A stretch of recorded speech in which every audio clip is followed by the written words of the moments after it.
All right, so dream is one of the seven endless, and these are powerful beings that are older than gods, pretty much. So can't call them gods; they're older than gods.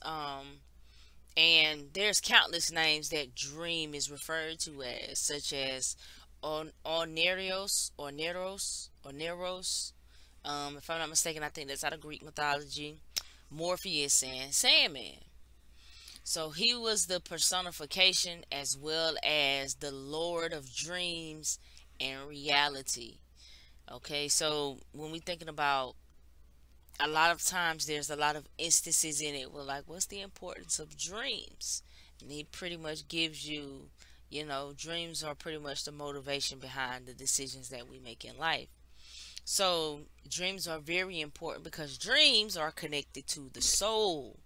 Now, if everything about the endless, the seven endless, is kind of connected to the soul, so to speak. So that's why when you say older than gods, you're talking about a specific type of energy, where it's coming from. Really, more referring to chaos energy, that chaos darkness, the feminine creative energy of the universe, or whatever the case may be. So it's an unfathomable or an unimaginable energy. We can't fathom what the soul is. We can't describe it. There's no means of describing it. We can attempt to. We can bring it to a human perspective and we can attempt to. But it's not something that we actually can do. Just like the source or the all, or what is the source of everything, or which one some people denote to God, but you can't really personify what that is. It's not anything that you can bring into words, so to speak. And it's kind of the same way when you're talking about the soul. So this is what we're talking about when we're talking about that type of source energy, or that particular type of energy, and what we're talking about. Okay, so now, in as far as saying, man, when we're talking about dream came into existence once life forms were capable of dreaming appeared in the universe. So as soon as the concept of dreaming came in appeared in the universe, or the first living being that had the ability to dream, that in itself is how dream, or when dream came into existence. All right, so being one of the endless, like I said, it's a personification.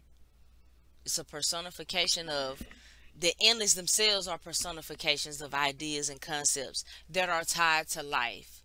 So, and what we're fated to fulfill, you know, until the universe is no more, until all life has disappeared from the cosmos. So everything that makes that up, death, destruction, despair, dreams, destiny, these things are connected to or tied to the concept of what we call life. All right. So the endless are children of time and night is the mother of at least dream. Okay, so that's why we pretty much affiliate dreams, with the darkness, with nighttime, with sleep, because that's when we typically sleep, when the sun sets. Now Morpheus is also a name. This is what he's known as. He's known as Morpheus. That's his name. We're familiar with the name Morpheus. We met Morpheus, or the name Morpheus, in terms of the Matrix. Right? Now Morpheus means form or shape. So he could form and shape the dreams of the sleeping. So Morpheus was part of the Oniroi, um, or the Aneroi, however you pronounce it. My linguistics is horrible, yo. So don't come to me about how to properly pronounce stuff, right?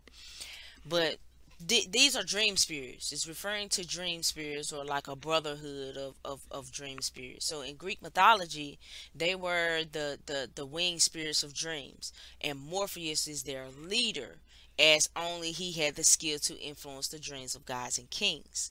So that's the name Morpheus here as well. So Morpheus comes out of, like I said, out of Greek mythology, the name Morpheus. Now we are, like I said, we're familiar with the name Morpheus in terms of the Matrix, and if you look at it, it kind of fits because Morpheus in the Matrix was waking people up, or he was pretty much like responsible for those who woke up. So it's still in connection to sleeping, in connection to um, form or the shape. So shaping the minds or shaping the consciousness of those who come into awakening, or at least um, or at least providing with the spark that shapes these, the people. As far as when we're looking at the Matrix, when we're talking about the Matrix, right? He was also a leader or the leader in the Matrix. Now, so Morpheus, and some may refer to him as More or as the More, saying More free us, which is homage to the More, the knowledge of the Moors, which can free us, the knowledge of the Moors, those who can free us, the navigators, the knowledge of, or to free those who are asleep or to wake the sleeping, right? So that's just a little backdrop. We're just talking about the name, so to speak, right? Now, in episode one is called Sleep of the Just. And in this episode, while searching for a nightmare that escaped and was preying on the waking world, Morpheus is captured by a man named Roderick Burgess. He's an occultist who's looking to summon and imprison Death, which is his sibling, which is one of the Endless. And he was a Lord Magus of the Order of the Ancient Mysteries. So it's kind of, to say the Order of Ancient Mysteries is kind of like a generalization, because all of your secret orders were ancient mysteries or a part of ancient mysteries. So this is just symbolic of your typical white European occultists of this time coming into this knowledge and this information. This is what they did. They got involved in these type of things to provide themselves with these things that they desire: immortality, money, power, to the typical yada yada yada, because they can't see a spiritual need for these things. Everything is all logic and physical to these type of individuals. And it was stated in one of your later episodes that he's was seen as a rival to an Aleister Crowley. So they make that note, they want to put that in there to kind of provide you with an insight as into just how much into this he was. And you can see how much he was into it, because you see them performing rituals and everything. I mean, he actually does capture Dream, or he captures Morpheus, even though he did it by total happenstance. He got lucky because he wasn't even looking to capture Dream. He wanted to capture Death, but due to the circumstances and how everything lined up, he captured Dream. Unfortunately, it's so many jewels that's dropped all over this show. So when watching a show like this, you have to pay attention to the dialogue. The dialogue is a big factor, because a lot of things that are said provide you with a great amount of context into the symbolism or into what is trying to be portrayed to you. Because mind you, everything that we get pertaining to this information is still based off of somebody else's interpretation. So your need to be aligned or in tune with your own spiritual self, your ability to go within for your answers, or your spiritual discernment, your ability to spiritually discern, is very important, because you have to discern spiritually what you're going to take and what you're going to throw away. Because, like I said, we are dealing with these things through the interpretation of others.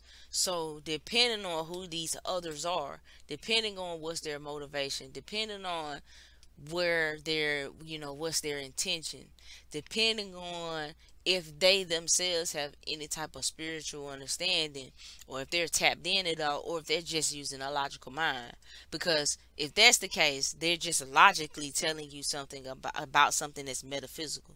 That's why so many spiritual things are misinterpreted, and that's because we are dealing with having to be told this from a third party source. So whatever their goal is, whatever their agenda is, is gonna filter into what that information is entailing. So you gotta practice discernment. That's why you can't read just one book on astral travel. You gotta read 4 or 5 of them, and you have to allow your inner self to decipher and work through that information.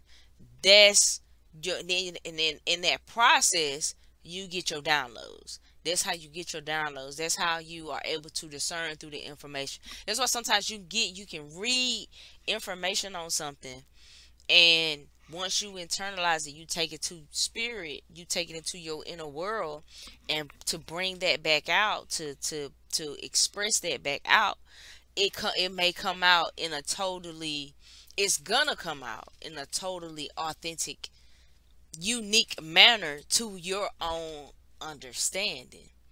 And that's the point of it, because it's all about how you are perceiving your reality, right? So when you're talking about ancient mystery systems, understand that we have so many religions today because all of the mystery schools, the mystery teachings from those religions, or what those religions are built off of, are now gone. See, we don't have those anymore. All we have is the religion. The religion is like the leftover dogma. It's like, it's not the metaphysical teachings. So you have to dig deeper for that. You have to do your own work for that. So that's the point of studying the occult. That's why I advise people to look into the occult, because most of the time, especially when you're dealing with those older occult books, they're not as filtered um, with the disclaimers that we get today. So like, things that could be discussed and talked about in an occult manner may only still remain in those occult books, and may no longer be a part of like your main information. And that's because of what has been done with the occult. See, the occult has been demonized. So everything from your ancient spiritual teachings or your ancient mystery teachings that predate the religions gonna fall under that umbrella of being seen as demonic, evil, etc., etc., because it is necessary for the perception of the reality we've been given in order for this shit to work. Because it's all a spell in terms of you buying into the perception that you've been given, so that it can be a reality. So because we buy into because we buy into it, that's why that's why it's here. That's why it is what it is. That's why it has the power that it has, because we've all bought into it. So that's the point of controlling the mind, is so you can control the reality. Now, like I said, it's a lot of Jews all over the show. So pay attention to the dialogue when you're watching shows like this, because that's where the fillers are. So aside from colors, symbols, dialogue as well, right? That's how you fill in the blanks. So when the show first opens, very first episode, when that episode Sleep of the Just, when it first opens up, it starts with Dream talking to us, or narrating, and he's saying in the waking world, which humanity insists on calling the real world, as if your dreams have no effect upon the choices that you make. You mortals go about your lives, your love, your wars, etc., as if your waking life is all that matters. But there's another life that awaits you when you close your eyes and enter my realm, for I am the king of dreams and nightmares. What is this world that he's talking about? In the show, they refer to it as the dreaming world, or the dreaming realm. So, in a sense, because we have to know there's more than just this physical body of ours, we have a spiritual body, we have a soul body. Now, the soul body is connected to source. As I stated before, it's like the highest, it's incomprehensible. Your spirit body, spirit, everything, everybody, if animation has a spirit, everything has a spirit. So we talking about, it's you can more so express your spirit in your spirituality versus soul, because your soul is again, it's incomprehensible. It's almost like saying source. It's like your true self, the true light, your true being, who you truly are. If you were to be able to strip yourself of all of the physical, of all of these things, of this realm, of this reality.